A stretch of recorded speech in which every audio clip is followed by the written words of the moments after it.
Gittin Daf Yomi Aleph. Control inhibits the miraculous. Toleh b'da'at acherim. Imagine if I say to you, what we're going to learn today is how we get in the way of Hashem's miracles. But sometimes Hashem's got a miracle plan for us and we mess it up. Not sometimes, it probably happens every day. That we actually get in the way of the miracles that Hashem, the nisim that Hashem has for us. And there's a way to get out of the way. Imagine if people knew that's what we're going to be learning today. How do you get out of the way of messing up Hashem's miracles? How important that would be for our lives, and that's what we're going to learn it. And we're going to learn it by understanding a piece of Orach Chaim, the parish on the Torah, 18th century. He lived and taught Torah in Morocco, in Italy, and in Yerushalayim. So his work became well known already in his lifetime throughout the world, the North African Sephardi world, the European world, the Ashkenazi world, the world in Eretz Yisrael. And through understanding his 18th century Torah teaching, we're going to make sense of a shiur that the Ritvo gave in the 14th century.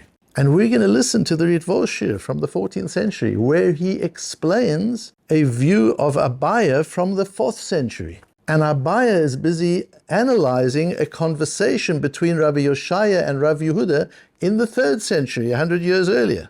And we're getting all of that kaleidoscoped into one experience in a Matmonim shiur in Ra'anana on an Erev Shabbos on a Friday morning, or people who listen to it will hear it on Sunday morning. It's mind-boggling. So let's try and understand the Gemara and the Ritvo, and then move on to the Orach Chaim, and we'll see the principle as a result of that. This topic we're dealing with is Breira. I gave a shiur a long time ago, early Matmonim days, on Breira, and it actually got published in the Sefer HaZikaron of Rabbi Tanza from South Africa, on Breira, Breira is a situation where in the present we're uncertain about something. It could be A, it could be B. Later on it gets clarified what it is. The question is, does Breira work? Can we say that clarification works retrospectively? And although at the time, a week ago, or a month ago, or a year ago, we didn't know if it was A or B, since now we do know which it is, A or B, it becomes clarified retrospectively, and there are various different consequences of that. So just bear that in mind. And we deal with 3 cases in this piece of Gemara. The first one is a case Rabbi Hoshaya and Rav Yehuda are having a conversation. It's important to know that there are many Rav Hoshayas in the Gemara. Rav Hoshaya generally, the Rav Hoshaya who edited the Brises, is a very well-known person in the Gemara, but he lived in Eretz Yisrael. This Rav Hoshaya lived in Babylon, so there's clearly another Rav Hoshaya. This Rav Hoshaya, as we'll see from our Gemara, was a Talmud of Rav Yehuda, and Rav Yehuda was a Talmud of Rav and Shmuel. Rav and Shmuel were the first generation of Amoraim. After Rabbi Yehuda Hanasi, it was the end of the Tanaim. So this conversation takes place 1 generation after the Mishnah. You tell the secretary, write a get, and the get should be, I've got 2 wives, and they both have the same names. Write a get and have in mind whoever walks out of the house first. Whoever walks out of the house is going to be delivered a get, and they're divorced. I don't know which one will walk out of the house. Does Breira work? In other words, the problem is now, in writing the get, at the moment of writing the get, neither the husband nor the sofer, the secretary, knows who he's writing for. But later on, we will know who he was writing for. Does that work retrospectively or not? So you've got Rivka number 1 and Rivka number 2, and he's going to divorce one of the Rivkas. And Rivka number 2 walks out of the door. Now we know. So Rivka number 2 gets the get. Does that mean that retrospectively it was Rivka number 2 who was intended to get the get?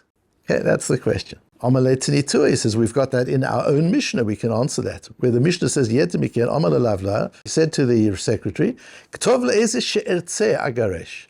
I don't know if I'm going to divorce Rivka 1 or Rivka 2.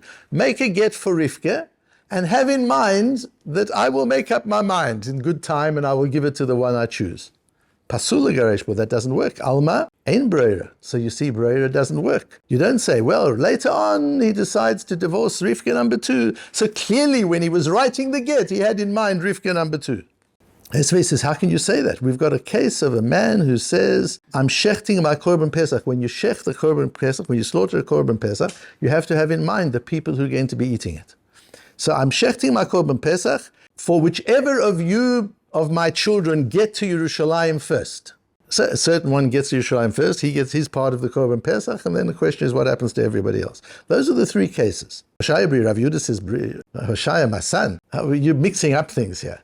The case in Psochim has nothing to do with this. The case in Psochim, the father was just being educationally smart. He wanted to make sure that his children get to Yerushalayim in time.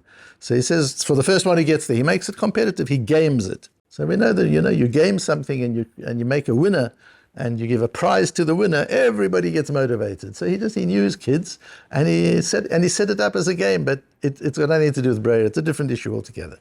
Here comes the important part, the part in bold in the sources. Omar Abaye, Kabai mine toilo bedas acherim v'kol le toilo bedat atzmo v'hada motiv le toilo bedas acherim.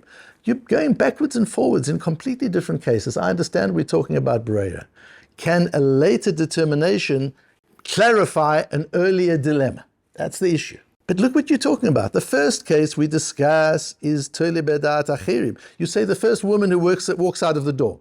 I have no control over that. The second case, I'm saying I'll give it to the wife I choose. I have total control over that. The third case, it was the Korban Pesach with the children coming. I have no control over which child comes.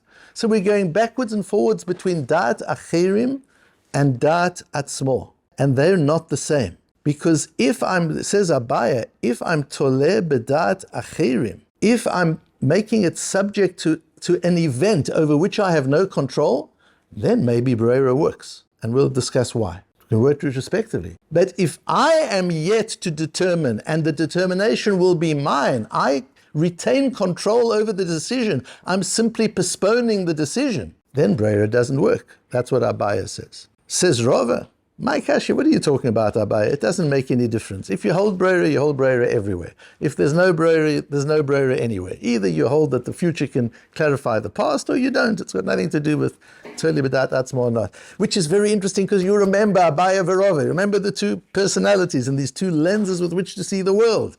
Rova's lens is facts. Look at the data. Look at the facts. Look at the measurements. We look at it in a quantifiable sort of a way. Is there Breira or isn't there Breira? Don't get involved in philosophy.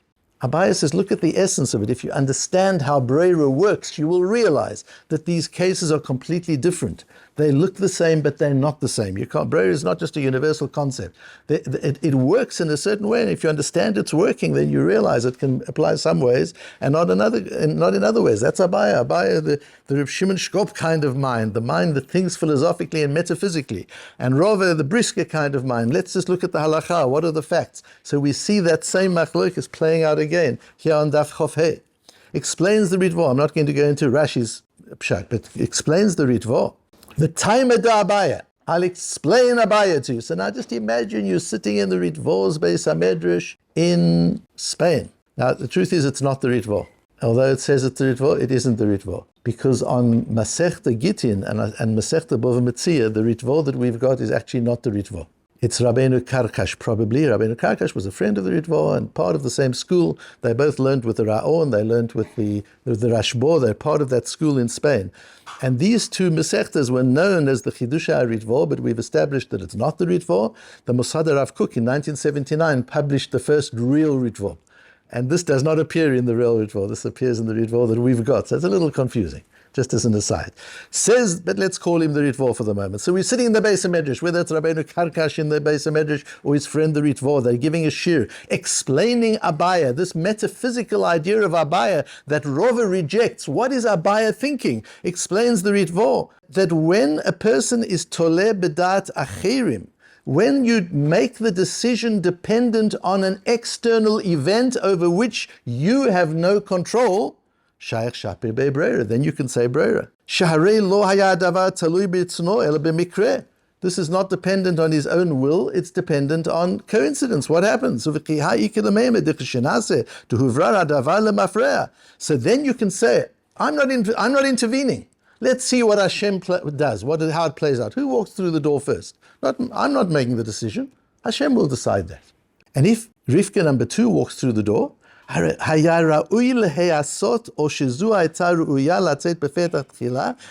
how it was meant to be. That's beshert.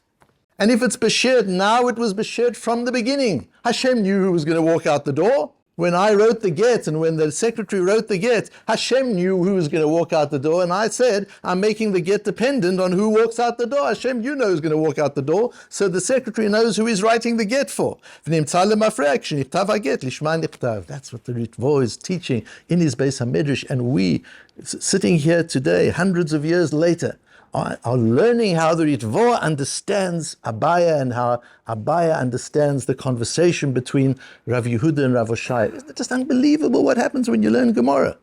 1,500 years of conversation brought into the room one morning before we daven Shachris.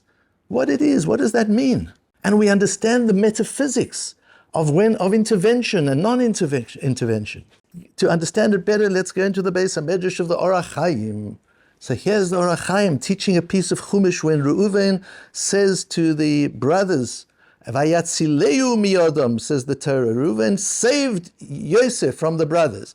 And he suggests, don't murder him, put him into the pit. And we know in the pit there were snakes and scorpions. So what's Reuven thinking? If he's relying on a miracle that my brother will be saved, then he'll be saved from the brothers as well. You don't have to intervene. And if you're not relying on a miracle, how can you throw him into a pit of snakes and scorpions? Explains the Orach Chaim an unbelievable concept. You can rely on a miracle when you're leaving things to God. You can't rely on a miracle when human beings are involved, because human being can override God's decisions. God gave us that power. Hashem gave us the power through our Bechira to sabotage his own plans, Hashem's own plans. So you could say, Hashem decides, I want to save Yosef. The brothers could murder him. It's possible to do that. The Orach Chaim and the Netziv explains that's accepting where a person is an absolute tzaddik who's never done anything wrong. There, nobody can get in the way.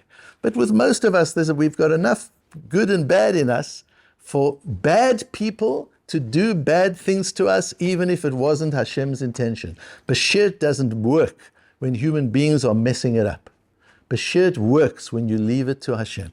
When you just step back a little bit and you let Hashem run the world, then Bashir works. Then you can say, this is how it's meant to be. So Reuven says, don't kill him because you're taking the law into your own hands, and you will never know whether Yosef was a tzaddik and when he had these dreams and he was a real prophet, or whether he was an arrogant little idiot. You will never know because you killed him.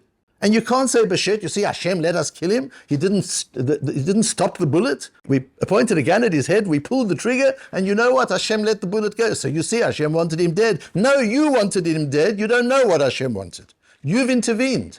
Throw him into the pit. And now it's not in our hands. Now it's in the hands of the snakes and the scorpions. That Hashem controls. And if Hashem wants him saved, he will be saved. And so it is with Breira. To say, I will decide who I'm going to give the get to, and clearly, whoever I decide, that's who Hashem wanted that I should divorce. No, you don't know whether Hashem wanted you to divorce anybody or this one. You know nothing. Because you made the decision. You intervened. You're insisting on controlling every aspect of your own life. And that's where we get in the way of the miracle. I've got to control everything. You don't know everything. You don't know enough. You don't know enough. Your knowledge base is so limited. How can you control your life, certainly other people's lives, when your knowledge base is so limited? Leave it to Hashem. Do your ishtadlut. Do what you have to do according to halacha, according to what the Torah tells you. Go to work, do your work, and then sit back and let Hashem unravel the miracles. Because if you make your choices and decisions and you override God by controlling your own destiny, then Hashem leaves it to you and he steps back. Either you leave it, there can't be two pilots. Either you're flying the plane or Hashem's flying the plane. Make a decision.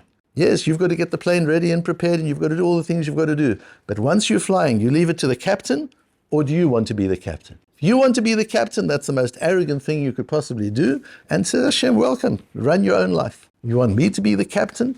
No backseat driving. Let me take care of your life. Hashem wants to take care of our lives. And so as we say each morning, review the shiur later on today, even if it's a flash review, just in a moment, you go through, you remember Orach Chaim, you remember Ritvo, you remember Abaya and Rove, and you remember Rav Yehuda and Rav Oshaya. Just go through it very quickly in your mind. It can take 15 seconds just to remind yourself during the day of what we discussed in the shiur and what emerged from the shiur, and then start applying it in your life. Catch yourself. See how many times you backseat drive when Hashem is flying the plane. And just step back a little bit and say, Ribono Shel Olam, there's certain outcomes I want and I hope for and I'm praying for. How they come to me, you know better than me. I'll do my piece I leave the rest to you, so that we can stand back and watch the miracles as Hashem allows them to play out.